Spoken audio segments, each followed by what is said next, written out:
Hey, 8th grade. In this next lesson, I want to introduce you to the concept of complex numbers. Okay, so I want you to think back for a second before we really get too deep into this, and think back to how we classify numbers. Okay, we classify numbers into different number systems. Okay, and so the smallest number system we have are what are called the natural or the counting numbers, and so those are numbers like 1, 2, 3, 4, okay, etc. Pretty much their whole numbers starting with 1 and all positives. Okay, and then we also have what's called the whole numbers, and all the whole numbers really are just all of these numbers that I just listed, including 0. Okay, so numbers like this are called the whole numbers, and then if we expand on that further, we can get into the negative whole numbers, and if you put the negative whole numbers and the positive whole numbers together, you get what are called the integers. Okay, so this right here would be the set of integers, and then of course we could add in fractions and decimals to this set. So you could add in the fraction 1/2 and negative 2.5 and negative 4.3. Okay, and all these fractions and decimals here would be what are called the rational numbers. And then we could even expand that further, and we could take all of the decimals that are non-terminating, non-repeating. Okay, and so those would be decimals that would be written in the format like square root 5 and pi, and these are what are called the irrational numbers because they're decimals that don't terminate and don't repeat. But if you take all of these numbers and put them together, okay, it gives you what's called the real number system. And so you should have heard this term before a few times in math class. Anytime we use the phrase all reals, we're referring to this number system. Okay, a real number, by definition, is one that exists in the real world. Okay, it's a number you could actually measure. We use pi in the real world anytime we're dealing with circles. Okay, you can measure negatives. If you think about credit card debt, or you think about a loss of yardage in football, okay, you can actually measure that. What we're going to start today, though, in algebra is this concept of a complex or an imaginary number. Okay, so an imaginary number is going to be outside of this real number system here because in the real world, by definition, it technically doesn't exist. And so this is going to be a little bit new concept for you. We're going to try to take it slow and break this down over several days. But this is the next topic of study, what are called complex or imaginary numbers. Okay, so first of all, we're going to do a couple of definitions here. A complex number, or sometimes we do refer to these as imaginaries, is a number that is in this form, a plus b times I. Okay, a and b in this form are defined as real numbers, and then that variable I, from here on out, anytime you see the variable I, it is going to be defined as an imaginary number, and it's the imaginary unit, and a complex number. Okay, so anytime you see a number written in this format, okay, A is going to be referred to as the real part, and then the BI term is going to be referred to as the imaginary part. Okay, and so before we get too far into this, we need to know, okay, what does I really mean? Okay, what do we define I to be? I is defined as the square root of negative 1. Okay, that's what I is technically equal to in math terms, the square root of negative 1. Now, the reason I is imaginary is because in the real world, there is no such thing as the square root of negative 1. Okay, by definition, the square root of something is a number that, when multiplied by itself, gives you what's underneath the square root. Okay, you can't take a number times itself to get a negative number. There's no way to do that. A positive times a positive gives you a positive. A negative times a negative also gives you a positive. So before this, we always said that anytime you see the square root of a negative, that's going to give you, if you're in an equation, a no solution. Okay, but mathematicians don't like to say no solution when they can avoid it, and so we have what's called this imaginary number system, and we use i's to define anytime you have the square root of a negative number. Okay, so this is the first thing I want you to understand here. I equals the square root of negative 1. We can also have a definition for I squared. Okay, I squared would just be I times I, and so since I is the square root of negative 1, I squared would be equal to the square root of negative 1 times itself. Anytime you take a radical times itself, you get what's underneath the radical. Okay, so the square root of negative 1 times itself would just be negative 1. Okay, so what I want you to remember from this is that I squared is equal to the whole number negative 1. Okay, going a little bit further, I cubed, we could say, is equal to I squared times I. And so we know that I squared, from the line before this, is equal to negative 1. So that means that I cubed would be equal to negative 1 times I, or negative I. Okay, I to the fourth would be equal to I squared times I squared. Okay, so since I squared we know again is negative 1, that would be the same thing as negative 1 times negative 1. Negative 1 times negative 1 is simply equal to positive 1.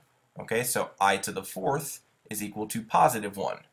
And then finally, this is the last one I promise, I to the fifth would be equal to I to the fourth times I. Well, I to the fourth, okay, we just set up here, is equal to positive 1. Okay, and so positive 1 times I is simply equal to I. And if you kept this pattern going, you would just repeat over and over again every 4 times. Okay, so I know at this point you're probably about to pull your hair out. Here's what I really want you to remember from this. Okay, I want you to remember these two things. I is equal to the square root of negative 1 by definition. Okay, that's what it is defined as.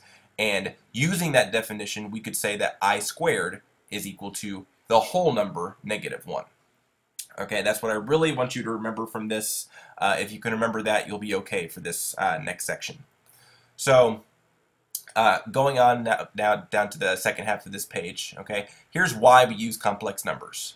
Okay, so if you remember from what we've done with quadratics and parabolas already, solutions to a quadratic function are where the graph crosses the x-axis at the zeros of the function. Okay, so this graph right here, this graph would have 2 solutions because it crosses the x-axis twice.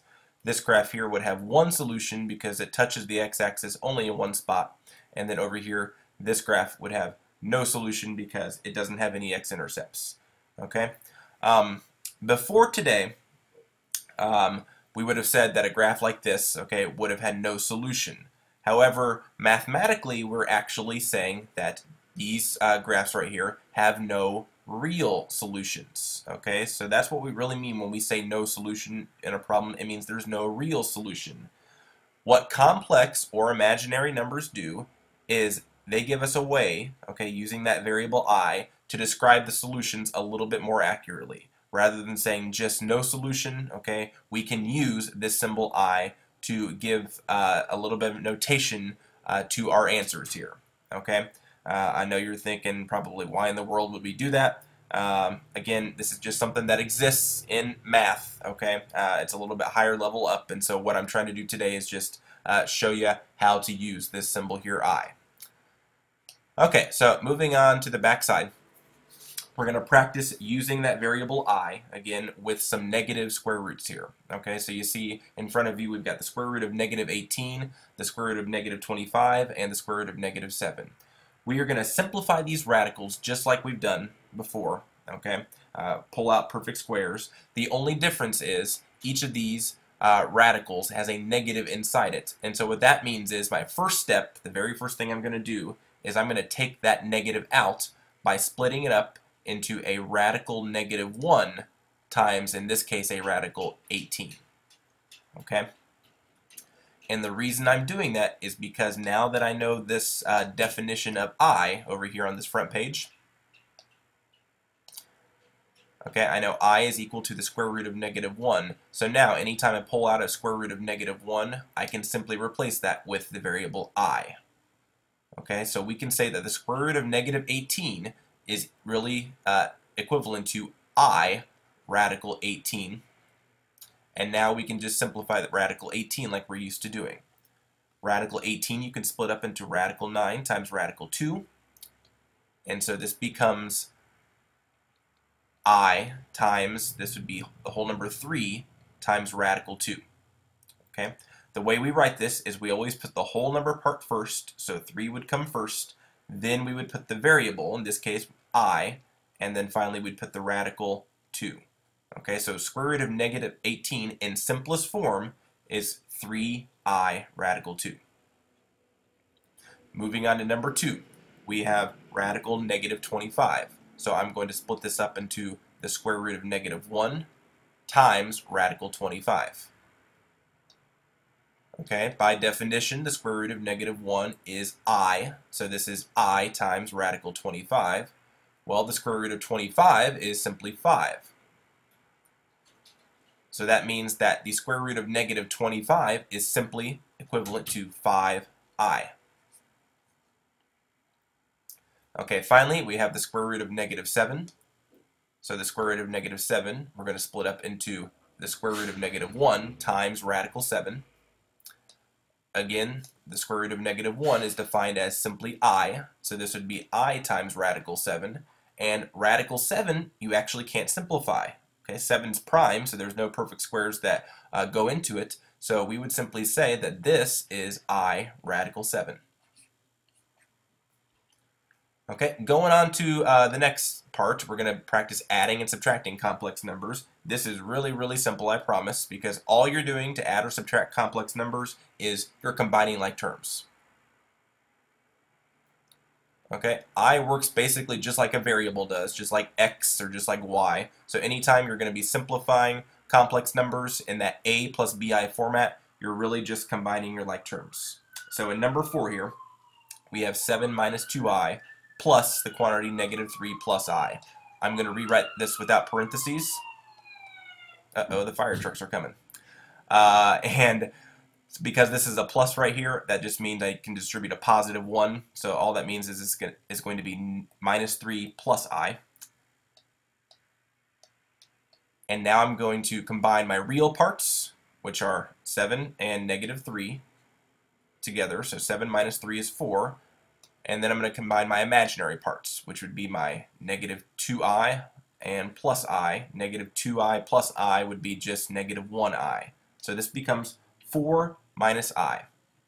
The one thing I want you to remember about the format of your answers here is the real part always comes first. So the 4 needs to come first. The I part will always come second. So this is the correct format for your answer.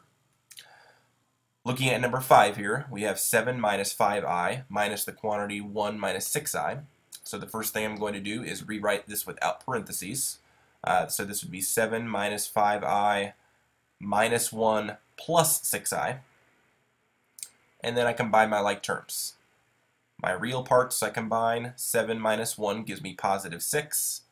And then my imaginary parts, negative 5i plus 6i is going to be plus 1i. So this becomes 6 plus I. Okay, number 6, again, distribute that negative sign. We get 8 plus 6i minus 8, and then we get a plus 6i again.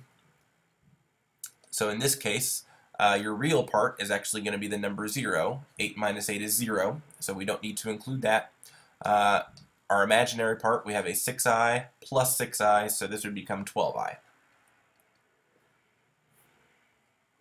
Okay, the last thing I want to look at today is we've looked at how to add and subtract. Now I want to look at how to multiply complex numbers. And to multiply complex numbers, we're going to do basically what we did last year with distributive property and FOIL, okay, and treat I like a variable. So that's how we're going to multiply these numbers together, is to use the distributive property.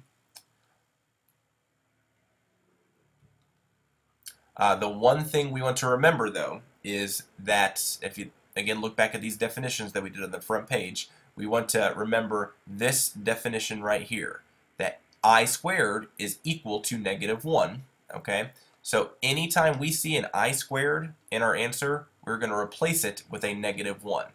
Okay, I squared is equal to negative 1, so we're going to remember that rule for when we're doing 7, 8, and 9.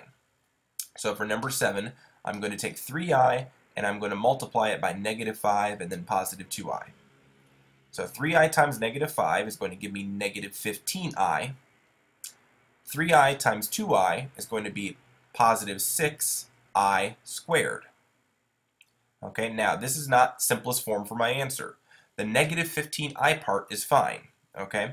But the 6i squared again is defined as negative 1.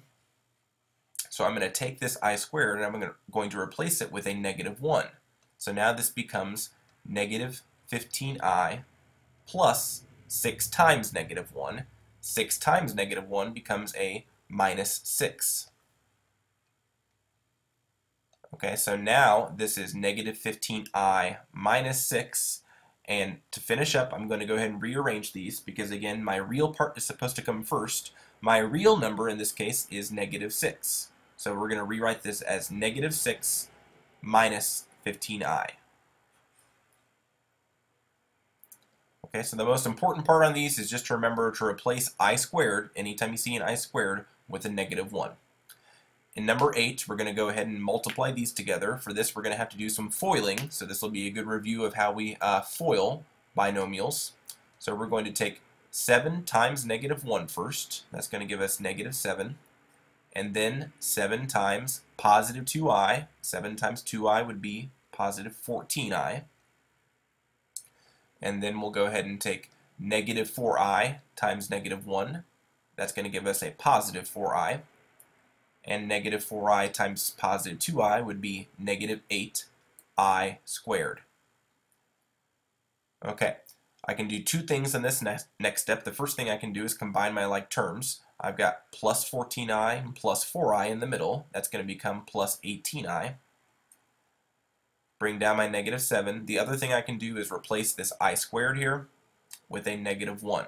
So this is going to become negative 8 times negative 1, which just changed it to positive 8. So this is now negative 7 plus 18i plus 8. I have two more like terms now that I can combine. The negative 7 and the positive 8 will become positive 1. And so your answer becomes 1 plus 18i. Okay, final answer number 9, or final problem number 9. We're going to go ahead and FOIL this. So 6 times 6 gives me 36. 6 times negative 3i gives me negative 18i. 3i times 6 gives me plus 18i. And then finally 3i times negative 3i gives me negative 9i squared. In this, when we combine our like terms, we have a negative 18i and a positive 18i, so those cancel each other out.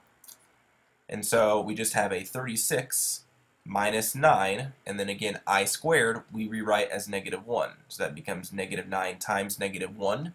So this part just becomes 36 plus 9, which is 45.